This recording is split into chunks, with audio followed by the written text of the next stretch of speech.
बिस्मिल्लाहिर्रहमानिर्रहीम। अस्सलाम वालेकुम। वेलकम टू गुल फूड सीक्रेट। फ्रेंड्स, आज मेरे किचन में बन रहे हैं करेला प्याज। तो फ्रेंड्स, बहुत आसानी से बनने वाले हैं। बहुत से लोगों को करेले इस वजह से पसंद नहीं होते कि ये कड़वे बनते हैं, लेकिन जिस तरीके से मैं बना रही हूँ करेले, इस तरीके से करेले जो हैं वो कड़वे नहीं बनते हैं। तो आप जो है रेसिपी को फुल वॉच कीजिएगा। तो आज की रेसिपी जो है वो स्टार्ट करते हैं। यहाँ पे मैंने करेले लिए हैं, जिनका मैंने ऊपर छिलका उतार के उन्हें मैंने बारीक सा काट लिया और इन्हें मैंने नमक लगा के आधे घंटे के लिए धूप में रख दिया। तो फ्रेंड्स, आपने ये स्टेप ज़रूर करना है। इनको नमक लगा के आपने आधे घंटे के लिए धूप में ज़रूर रखना है, ताकि इनका जो पानी है वो निकल आए। तो आधे घंटे के बाद मैं इन्हें अच्छे से मसल रही हूँ ताकि इनका कड़वा पानी निकल जाए। अब मैंने इसमें पानी ऐड किया है और मैं इसे एक दफ़ा वॉश करूँगी पानी में। ये देखिए, मैं इनका पानी जो है वो अच्छे से निचोड़ के निकाल रही हूँ। बिल्कुल आपने अच्छे से इसे निचोड़ना है ताकि पानी जो है वो ना रहे। तो यानी कि देखिए, करेले जो है वो मैंने सारे निकाल लिए हैं। मैं इन्हें एक दफ़ा फिर पानी से निकाल लूँगी, साफ़ पानी से मैंने निकाल लूँगी एक दफ़ा फिर।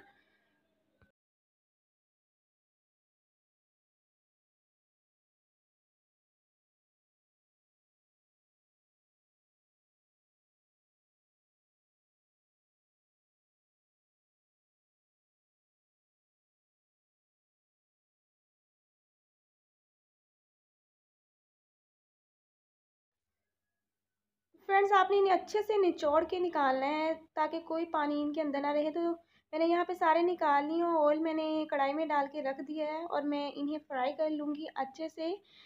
आपने इन्हें बिल्कुल अच्छे से फ्राई करना है, यहाँ तक कि इनका कलर आ जाएगा, इनके ऊपर गोल्डन सा कलर आ जाएगा और ये क्रंची से हो जाएंगे। आपने तब तक इन्हें फ्राई करना है। तो मैं इन्हें अच्छे से फ्राई कर लूँगी अब करेलों को।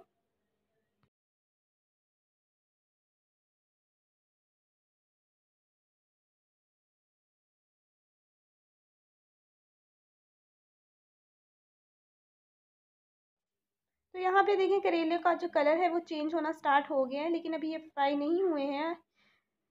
तो मैं इन्हें और फ्राई करूँगी।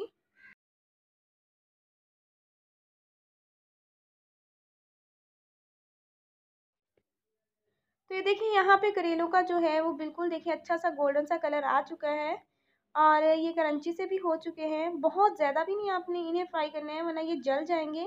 जब इस स्टेज पे आ जाते हैं तो आपने फ्लेम को लो कर देना है, क्योंकि ये बहुत जल्दी जलना स्टार्ट हो जाते हैं।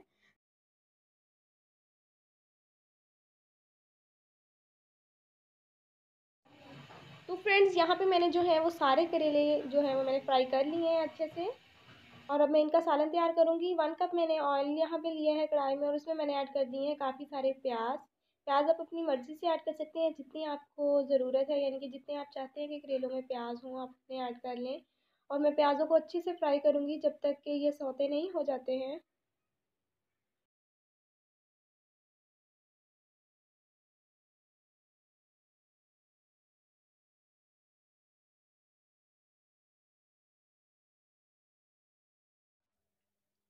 तो देखिए, यहाँ पे जो मेरे प्याज हैं वो बिल्कुल सौते से हो चुके हैं। इनका कच्चापन जो है वो ख़त्म हो चुका है। मैं इसमें ऐड कर दूँगी टमाटर। यहाँ पे मैंने हरी मिर्च और लहसुन अदरक का पेस्ट है वो ऐड किया है और इन्हें मैं अच्छे से मिक्स कर लूँगी, यहाँ तक कि हमारे जो टमाटर हैं वो अच्छे से सॉफ्ट हो जाएं और लहसुन और अदरक का कच्चापन जो है वो भी ख़त्म हो जाए।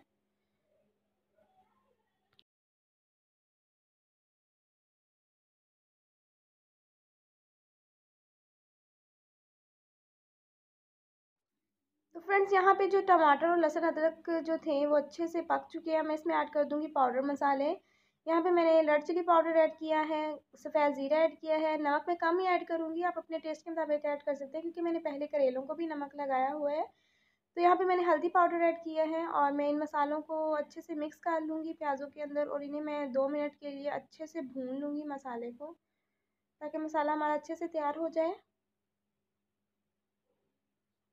थोड़ा सा मैंने इसमें पानी ऐड किया है। पानी ऐड करने से मसाला जो है वो अच्छे से तैयार हो जाता है हमारा।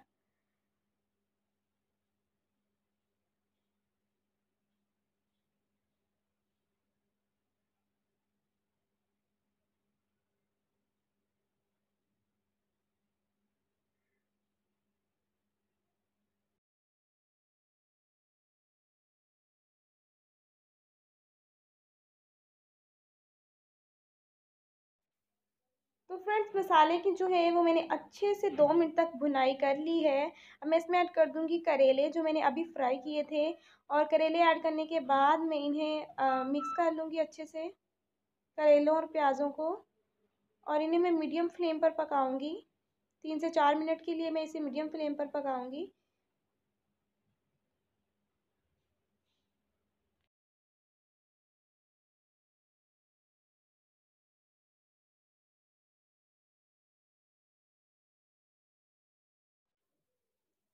यहाँ पे मैं 3 से 4 मिनट हो चुकी हैं, मैंने इन्हें मीडियम फ्लेम पर अच्छे से पकाया है। मैं इसमें ऐड कर दूंगी धनिया।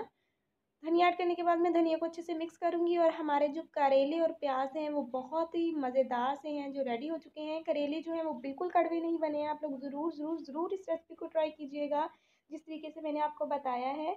और अगर आपको आज की ये रेसिपी पसंद आई हो तो प्लीज़ मेरी रेसिपी को लाइक कीजिएगा, शेयर कीजिएगा और कमेंट्स बॉक्स में मुझे बताइएगा कि आपको आज की रेसिपी कैसी लगी है। नेक्स्ट रेसिपी तक के लिए मैं आपसे इजाज़त चाहूँगी। अल्लाह हाफिज़।